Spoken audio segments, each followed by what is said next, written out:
is the fact that, like, this is one of the people I could see Beastly losing to. Yes. And it can make it although I think Mystery Soul definitely could still beat Beastly, this can make it a much easier time where, while Mystery has played a lot against Gengur, Beastly Zetter is a demon. Yes, and it is so aggressive. Gengur plays Clairen, and while there are a lot of things that Clairen can do in this matchup that can make it very hard for Zetter, arguably even like a winning matchup depending who you ask. However, when Beastly gets in, when he gets past that tipper range, sometimes it just feels like there's nothing you can do, and you lose every trade because you're not getting tippers. Yeah. I mean, one of the big changes that really affects this matchup, I know when I was talking to Smirky about his loss to Gengur back at Major's Mansion, a big part of it was the lack of capability to go ahead and floor hug those tippers in the same way, right? When you would floor hug them, sure, you got the floor hug, but you weren't able to punish them for whipping the attack onto you. Yeah. Meanwhile, if you ever floor hug Zetter, you got to hold that, right? Clairen is coming in there, and she is dominating you. It's a very interesting change on the character that I feel like has not gotten a lot of visibility on the big stage just yet. This is a great opportunity to see how this is going to shake out against two players who know the game so well and who can abuse those mechanics to the utmost. So I'll tell you one thing. When I played Beastly earlier in bracket, every single hit got floor hugged. Yep. Like, I don't care what kind of scramble you're in. It is always floor hugged. Beastly and he always has perfect DI. Is he just Mr. Perfect? Nah, look at those headphones. What's he doing? they are tiny for his head. Yeah, bro, like, come on. Do those cover your ears, Beastly? No, those are over-ear, or on-ear, rather. They're on-ear headphones. I've never been a fan of on-ear. I hate on-ear headphones. I told you, not Mr. Perfect. Not Mr. Perfect. Doesn't know how to pick a headphone. Doesn't know how to pick a headphone. Does know how to pick a character and a stage. I like this. This gives you a lot of space to go ahead and play around Clairen's hitboxes. At the same time, Clairen loves movement. Does not love what just happened there, though. How dare you DI in? What are you doing, Gengur? Are you asking to get forward aired? It's a 50-50. It sucks that he ended up in the situation he did. Oh, no. Oh, thank God for the ledge. And Gengur off to a difficult start here, and Beastly trying to extend that lead. Look at these floor hugs. Dude, chill. Oh, no. Almost got the kill off that down smash, too. Beastly is no chill right now. Man, my goat kind of washed. Honestly, I hate to say it, but yeah. Beastly. Come on, Gengur. All right, Gengur responding back a little bit of a whiff, though. Beastly just saying, hey, I'm going to go ahead, stutter step, baby dash. I'm staying to the side, but now you can stay in that side. I will say, obviously, Beastly got hit by it, but that was great spacing to make that as hard as possible, all the way at the tip of his recovery range. Yeah. Beastly, though, does come back in with a vengeance. Finally, Gengur swinging out, and it's his turn again. And this is the stuff I was talking about, where there are things Clairen can do, and one of them is hit you once and you die. Yeah, 68% off of one hit. That's nothing to sneeze at. Still getting the kill. This is much better than the start of the game. We've done a little bit of a recovery here. Gengur, you still got to respond back a bit more. Tough situation to be in for Gengur, but he's got a great answer here with that down air. Not able to get the timing, unfortunately, because Beastly didn't go for the pity flip. He went for the up B. That time, though, mixing in the pity flip, making sure that Gengur can't get a read on him. But can you get a read for this up air? You got the air dodge, but not the flip cancel. Wasn't ready for the flip cancel. That allows for Beastly to get back on in here, and that means damage. 64. We get back to the stage and reverse it. No tipper and no down smash. And Beastly just waiting that out like, you don't got these. No, sorry. Not in my life. Managed to up B back to safety. Gengur, another opportunity to take a stock, but he has been struggling so much after getting Beastly in the air off stage to close out these stocks, and that is the critical point. That is the weakness of the character, and unfortunately, Overcooked gets reversed and drops the game. Yeah, no, a big part of it, Gengur expected Shine number 1. Shine number 2 comes through, and at that point, Gengur had already gone ahead, hit down to try to avoid the rest of what was going to come through to them, and just got caught out for it. Gengur finding answers, though. If you look at that first stock versus that last stock, it tells a very different story. Sometimes you just have to get used to playing at the octane level of a player like Beastly. So I'm not going to call him out just yet.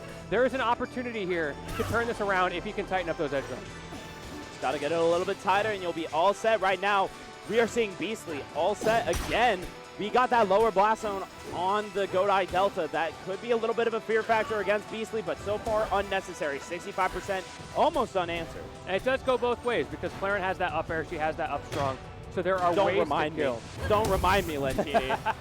My man still got a little bit of PTSD. That is unfortunate. You hate to see that in a co-commentator, but you love to see these combos from Gengur answering back yet again, but it's just, look at the discrepancy, the amount Beastly got off of his neutral win versus Gengur.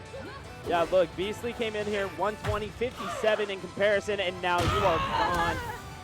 That's the difference here. Beastly only needs to win like 2 interactions to get the kill. Meanwhile, Gengur is struggling, and it feels like he has to get like 4 or 5 to get the kill. Which is crazy because he's playing Clairen. It is. Normally, you're the one who's supposed to kill Zetter. It's not happening. It's a masterclass in defense and recovery mix-ups from Beastly, showing what you can do in a situation that is very skewed against you to come back to stage, to get out of combos, and Gengur is struggling to find the answers to clap back. I will say, we're missing a lot of tippers here. Like, there were several down air follow-ups that just didn't land the tippers that you want. Now at this point, Beastly capitalizing off of some damage here, 90 to 111. The parry might be able to go ahead and seal out the stock. No, the whiff on the down air, allowing Gengur one more shot. I honestly really like that parry attempt from Beastly.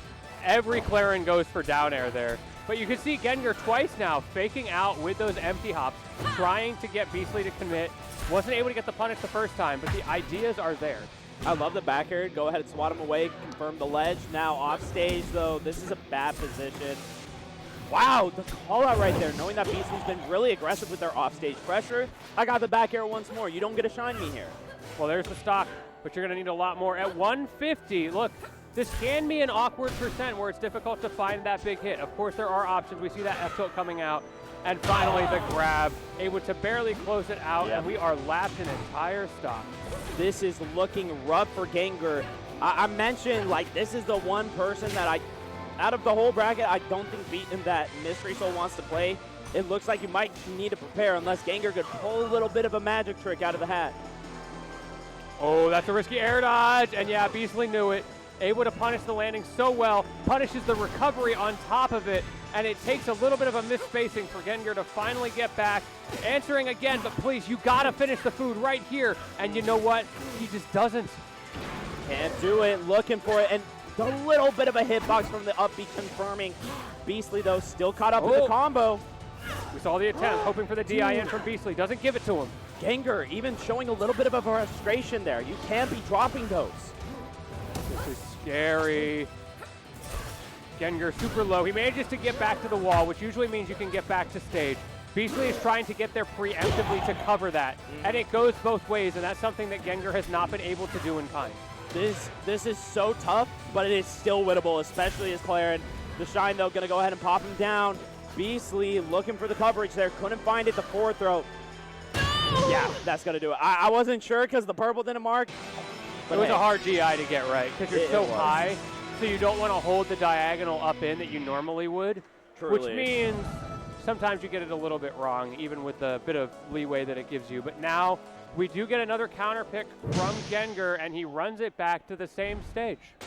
Wasn't able to take advantage of those top blast zones, so it's interesting to see it running back. But maybe the idea is, well, I just need to get my up zone.